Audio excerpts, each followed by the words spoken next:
पटना का मुसल्लापुर हाट, जहां लाखों लड़के अपने सपनों के साथ आते हैं। कोई डॉक्टर बनने का सपना देखता है तो कोई अफसर बनने का। इन्हीं सपनों के बीच एक कहानी है दीपक की। औरंगाबाद से आए दीपक की सपना था स्टेशन मास्टर बनने का, लेकिन किस्मत ने ऐसा मोड़ दिया कि आज स्टेशन नहीं बल्कि मुसल्लापुर हाट के छोटे से भोजनालय से उनका जीवन चलता है। अभी मेस चलता है मेरा 10 से 2 बजे के बाद 2 से 4 हम पढ़ाई करेंगे, 4 साढ़े 4 के बाद हाट जाएंगे, मार्केट जाएंगे, सब सामान लेकर आएंगे, 5 से फिर खाना बनाएंगे, 7 बजे से फिर खाना चलेगा, 7 से 10 साढ़े 10 और रात में फिर 1 बजे तक पढ़ेंगे। 2014 में सपने संजोकर दीपक इसी भोजनालय के ऊपर के कमरे में तैयारी करने आए थे।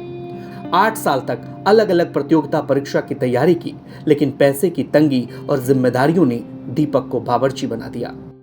2014 में आए थे, 8 साल 22 तक तैयारी की है।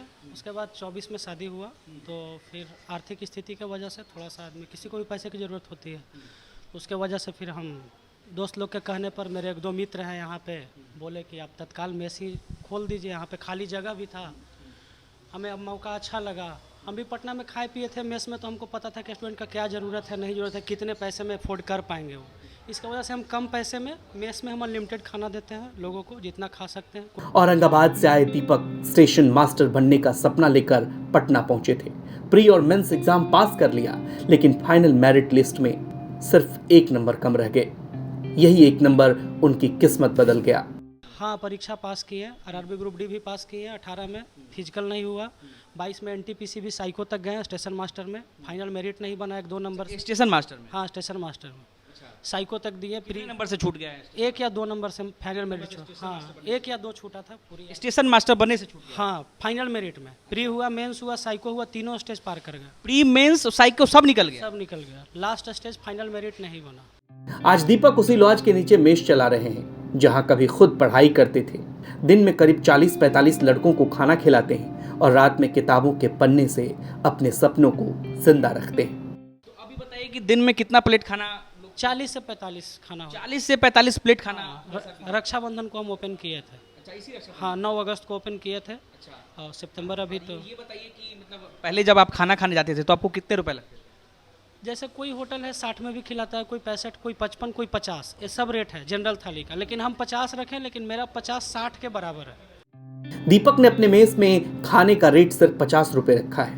कहते हैं जब खुद छात्र थे तो सबसे बड़ी परेशानी खाने की होती थी, इसीलिए दूसरों के लिए ये सुविधा आसान और सस्ती रखी। तैयारी करते करते पैसे की तंगी हुई, दोस्त लोग सलाह दिए कि इधर उधर कुछ करने से। गांव में हम कोचिंग भी पढ़ाएं कुछ दिन, 4 मंथ, 5 मंथ, 6 मंथ, लेकिन गांव में कोचिंग में उतना पैसा टाइमली बच्चे देते नहीं थे, तो हमें पैसे की और ज़रूरत पड़ने लगी। तो फिर हम वापस पटना आने का निर्णय लिया। दोस्त लोग से बात किए, दोस्त लोग बोले कि गांव में कोचिंग छोड़िए, पटना ही आके कोई कोचिंग पढ़ाइए। इधर उधर 2-3 कोचिंग 4 कोचिंग में गए भी, लेकिन वैसा कुछ समझ में नहीं आया। बोला सर अभी टीचर हैं मेरे पास। तो तत्काल हम सोचे कि तब मेस ही खोल लेते हैं। और यहाँ पे हम रहे थे 8 साल, तो हमारे दोस्तों से लिंक था, हमको लोग जानते भी थे। सब कुछ सलाह दिया कि आप मेस खोलिए, कोई नहीं तो हम लोग तो खाने आएंगे, हम लोग शुरुआत करेंगे, उसके बाद देखेंगे। और अभी ठीक ठाक हो गया है। संघर्ष के बीच दीपक ने हार नहीं मानी। इस साल उन्होंने फिर से एनटीपीसी की प्रीलिम्स परीक्षा पास कर ली है। अब मेंस की तैयारी कर रहे हैं, इसी उम्मीद में कि इस बार सफलता हाथ जरूर लगेगी। पढ़ाई के साथ साथ हम मेस भी चला रहे हैं, और जो समय मिलता है उसमें हम पढ़ भी लेते हैं। पढ़ भी लेते हैं? हाँ, अभी एनटीपीसी का प्री का रिजल्ट आया है 2 दिन पहले, उसमें मेरा हुआ है। अच्छा, प्री फिर निकाल लिया? हाँ, आरआरबी कोलकाता में। आरआरबी कोलकाता? कोलकाता में उसमें 5 पोस्ट है, 3 पोस्ट पे मेरा रिजल्ट हुआ है। कौन कौन सा पोस्ट है? उसमें एक है आपको जूनियर अकाउंट असिस्टेंट कम टाइपिस्ट, एक है सीनियर कलर कम टाइपिस्ट, और एक पोस्ट है उसमें शायद कोई एक और पोस्ट है, लेकिन 3 पोस्ट पे हुआ है। हाँ सॉरी, ट्रेन मैनेजर। हाँ, जिसको गुड्स गार्ड पहले बोला जाता था, ट्रेन मैनेजर। दीपक की कहानी बिहार के उन लाखों कहानियों में से एक है जो सपने लेकर पटना तो आते हैं, लेकिन टूटकर बिखर जाते हैं। दीपक ने हिम्मत नहीं हारी है और आज भी तैयारी जारी है। पटना से निकेत कुमार की रिपोर्ट, बिहार तक।